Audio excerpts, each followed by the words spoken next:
ಸಿದ್ಧಾರ್ಥ ಶಿಕ್ಷಣ ಸಂಸ್ಥೆಗಳ ಮೇಲೆ ಎಡಿ ದಾಳಿ ವಿಚಾರಕ್ಕೆ ಸಂಬಂಧಪಟ್ಟಂತೆ ನಮ್ಮ ಸಂಸ್ಥೆಯ 3 ಕಾಲೇಜುಗಳ ಮೇಲೆ ದಾಳಿ ಮಾಡಲಾಗಿದೆ. ನಮ್ಮ ಕಾಲೇಜಿಗೆ ಭೇಟಿಯನ್ನ ಕೊಟ್ಟು ಅಕೌಂಟ್ಗಳನ್ನ ಕೂಡ ಕೇಳಿದ್ದಾರೆ ಅಂತ ಹೇಳಿ ಗೃಹ ಸಚಿವರು ರಿಯಾಕ್ಟ್ ಮಾಡ್ತಾ ಇದ್ದಾರೆ. ಅವರು ಏನೇ ಮಾಹಿತಿಯನ್ನ ಕೂಡ ಕೇಳಿದ್ರು ಕೊಡಿ ಅಂತ ಕೂಡ ನಾನು ಹೇಳಿದ್ದೇನೆ.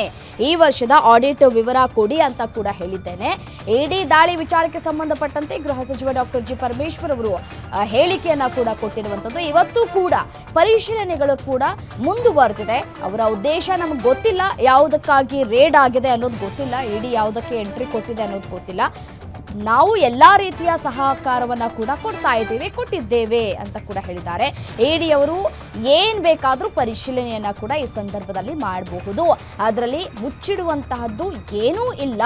ನಾನು ಮೊದಲಿನಿಂದಲೂ ಕೂಡ ಕಾನೂನಿಗೆ ಗೌರವವನ್ನ ಕೂಡ ಕೊಟ್ಟಿದ್ದೇನೆ, ಇಲ್ಲಿವರೆಗೂ ಕೂಡ ಕೊಡ್ತಾ ಇದ್ದೇನೆ.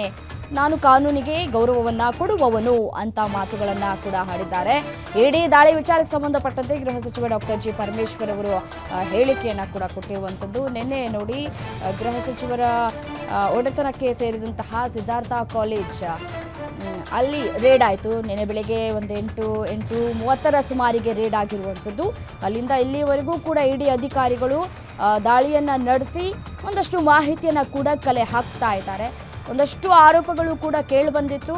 ಆದರೆ ಅದ್ಯಾವುದಕ್ಕೂ ಕೂಡ ಗೃಹ ಸಚಿವರು ತಲೆ ಕೆಡಿಸ್ಕೊಂಡಿಲ್ಲ. ಇಡಿ ಅಧಿಕಾರಿಗಳು ಹೌದು ದಾಳಿ ನಡೆಸಿದ್ದಾರೆ, ನಿಜ, ಅದು ನಮ್ಮ ಗಮನಕ್ಕೂ ಕೂಡ ಬಂದಿದೆ. ಕಾಲೇಜುಗಳ ಮೇಲೆ ದಾಳಿ ಮಾಡಿದ್ದಾರೆ. ನಮ್ಮ ಕಾಲೇಜಿಗೆ ಭೇಟಿಯನ್ನು ಕೊಟ್ಟು ಅಕೌಂಟ್ಸ್ಗಳನ್ನು ಕೂಡ ಅವರು ಪರಿಶೀಲನೆಯನ್ನು ಕೂಡ ಮಾಡ್ತಾ ಇರುವಂಥದ್ದು. ಯಾವುದೇ ರೀತಿಯಾದಂತಹ ದಾಖಲೆಗಳನ್ನು ಕೇಳಿದ್ರು ನಾವು ಕೊಡೋದಕ್ಕೆ ರೆಡಿಯಾಗಿದ್ದೀವಿ ಇಡಿ ಅಧಿಕಾರಿಗಳಿಗೆ ಅನ್ನುವಂತಹ ಮಾತುಗಳನ್ನು ಗೃಹ ಸಚಿವರು ಆಡ್ತಾ ಇರುವಂಥದ್ದು.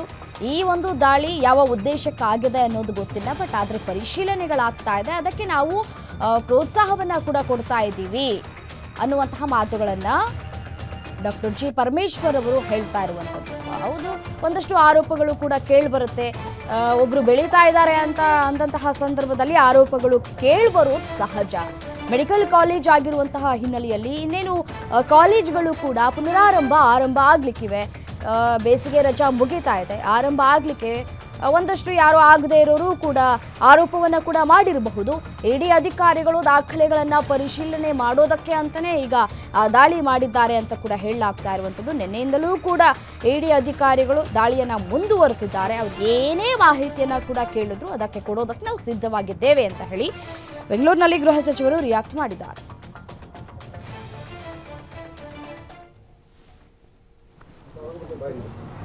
ಆಫೀಸರ್ಸ್ಗಳು ನಮ್ಮ ಸಂಸ್ಥೆಯ 3 ಕಾಲೇಜುಗಳಿಗೆ ಭೇಟಿ ಕೊಟ್ಟಿದ್ದಾರೆ. ಅವರು ಏನು ಮ್ಯಾಂಡೇಟ್ ಏನಿದೆ ಅಥವಾ ಅವರ ಇನ್ಸ್ಟ್ರಕ್ಷನ್ಸ್ ಏನು ಅಂತ ಏನೂ ಗೊತ್ತಿಲ್ಲ. ಅವರು ನಮ್ಮ ಕಾಲೇಜಿಗೆ ಭೇಟಿ ಕೊಟ್ಟು ನಮ್ಮ ಅಕೌಂಟ್ಸ್ಗಳನ್ನೆಲ್ಲ ಕೇಳಿದ್ದಾರೆ. ನನಗೆ ಗೊತ್ತಾದ ಮೇಲೆ ನಮ್ಮ ಅಧಿಕಾರಿಗಳಿಗೆ ನಾನು ತಿಳಿಸಿದೆ, ನೀವು ಅಕೌಂಟ್ಸ್ ಅವ್ರು ಏನೇ ಕೇಳಿದರೂ ಕೂಡ ಅಕೌಂಟ್ಸ್ ಎಲ್ಲ ಕೊಡಿ.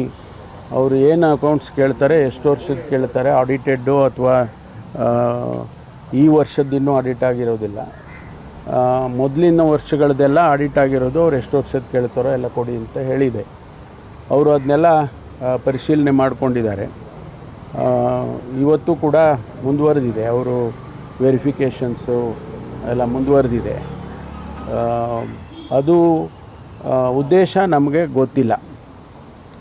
ಅದರಿಂದ ನಾವು ಎಲ್ಲ ರೀತಿಯ ಸಹಕಾರವನ್ನು ಕೂಡ ಇಡಿ ಅಧಿಕಾರಿಗಳಿಗೆ ಕೊಡ್ತೇವೆ. ಅದರಲ್ಲಿ ಯಾವುದನ್ನು ಕೂಡ ಮುಚ್ಚಿಡೋ ಅಂಥದ್ದು ಯಾವುದೂ ಕೂಡ ಇಲ್ಲ.